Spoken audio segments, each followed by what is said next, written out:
Дэлхийн Монгол айл баримтат киноны төслийн зураг авалтаар Афганистан улсын Бамиан мужид зорчсон тухай Монголын хайсан Монгол 3 дугаар тэмдэглэл.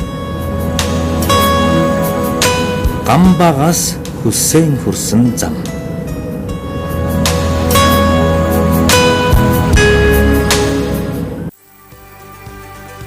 Нэвтрүүлгийн ерөнхий ивент тэтгэгч Mobicom.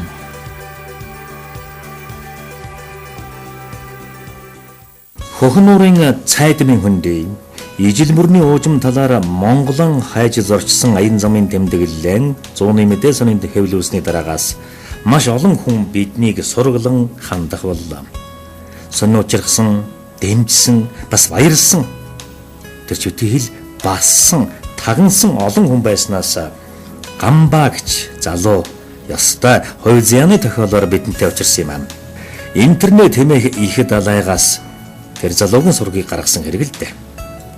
Манерийн блогт Афганистан дахь манай хамаатнуудын талаар маш дэлгэрэнгүй өгүүлэл тавигдсан байлаа. Сахим хаягаар нь захиаж ичиж аяллаа зориг утасны дугаар хоёрон үлдээсний маргааш нь л энэ тэмдэглэлийн шалтгаан нөхцөл үр дүн нь нэгэн зэрэг болсон Гамбаа хэмээх шавилхан шар залуугийн "Ано буян бадрахгүй мөн үү?" гэсэн дуу гар утсанд хангамж байлаа.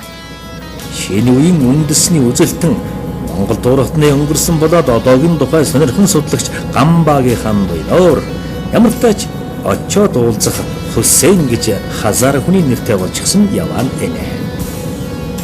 Эхлээд Гамбаагийн тухай хэдэн үг хэлэхгүй бол болохгүй.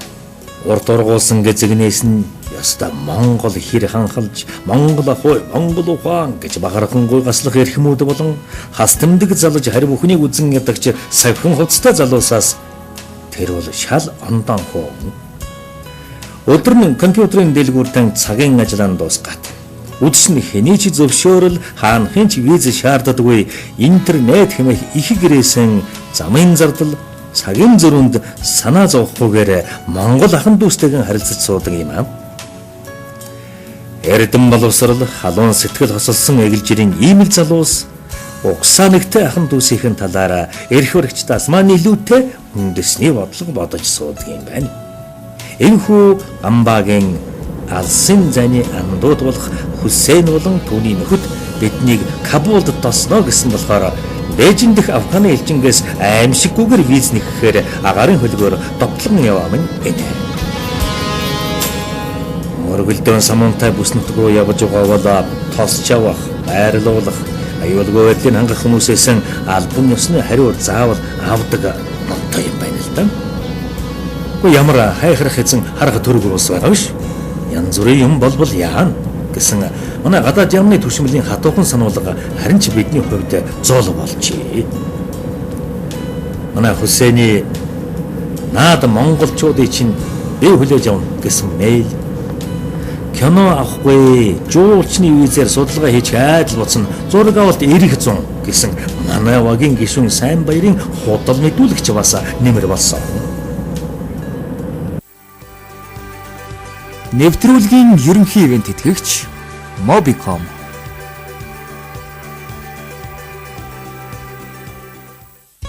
Онгоц нисгэд ердөө 2 цаг дутуу байхад Улаанбаатараас авах гэж 2-7 хоног хөөцөлдсөн араб англи бичгтээ Афганистаны виз бидний паспортод дарагджээ. Бээжингийн капитал нисгүүдлэн 3 дугаар терминалаас хөөрч хүн техник хоёрын гайхалтай зохицлын үр дүнд буйволсон үйлчилгээг нь мартаж амжаагүй шахам бидэнд Шинжээлийн хотын Индира Гандийн нэрмжит олон улсын нисгүүдл ёстой л манай сумын клуб шиг санагдлаа. Дараагийн онгоцон хүлээж дамжих нислэгийн заалны чулуун шалан дээр ганц цаг нойр автал Кабулын нислэгийн Массад гэж командлаа. Үүрийн 4 цаг. Зүдэргээтэй олон давхар шалгалтад авч бараг 12 цагийн дараа бид халуун кофе оочлож ганц нэгэн таних өгзрэн төр амс хийлээ.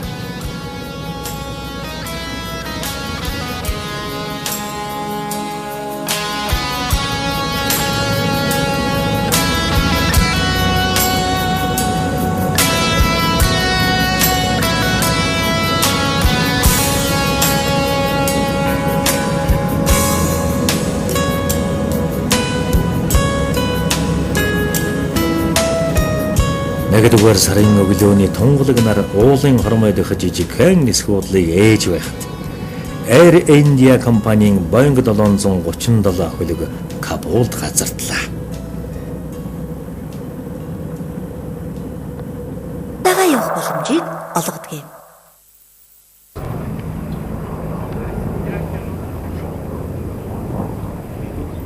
Хятад энэтхэгээр дайсны дараа эндхийн цэлмэг хөх тэнгэр өглөөний хурцнаар аажуу тавин алхах цөөн хүн нь сэтгэлд нэг л амар. 30 сая хүн амынх нь 38% нь пуштун, 25% нь тажик, 20% нь хазар, 6% нь узбек. За тэгээд бас баг ард түмний тоо 30 хүрдэг бөгөөд тэрнээс цааш олон янзын хэл холилдсон отог омгийнхэн тоог эрдэмтэд ч тоолж барддаг юм гэсэн. Олны дундаас гараан даллан ирж төвөрлөсөн залуус бол манай хазар ах дүү нар. Афганистанд 2 сая гаруй хазар монголчууд байдаг юм байна.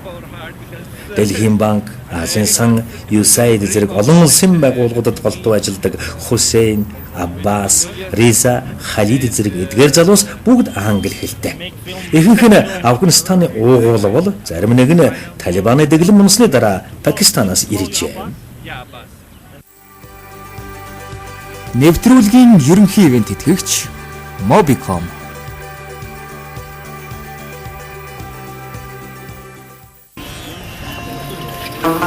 Кабул Афганистаны нийслэлийн тухай анхны сэтгэгдэл.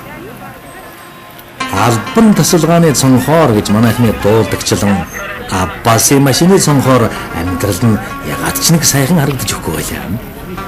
Өнгөрсөн 30 гаруй жилийн дайны уламар, өнөөгийн самун цагийн шинж тэмдэг алхам тутамд ил. Кабул нь хотогийнхээсээ илүүтэй нэг их том заах юм шиг. Гудамж дагууд хуждаан лангу найна хөвлөрн нисэх бодлоос хөдөлсөн бид хазар монголчуудын голчлон амьдардаг Кабулын баруун урд дүүрэгт орж ирлээ.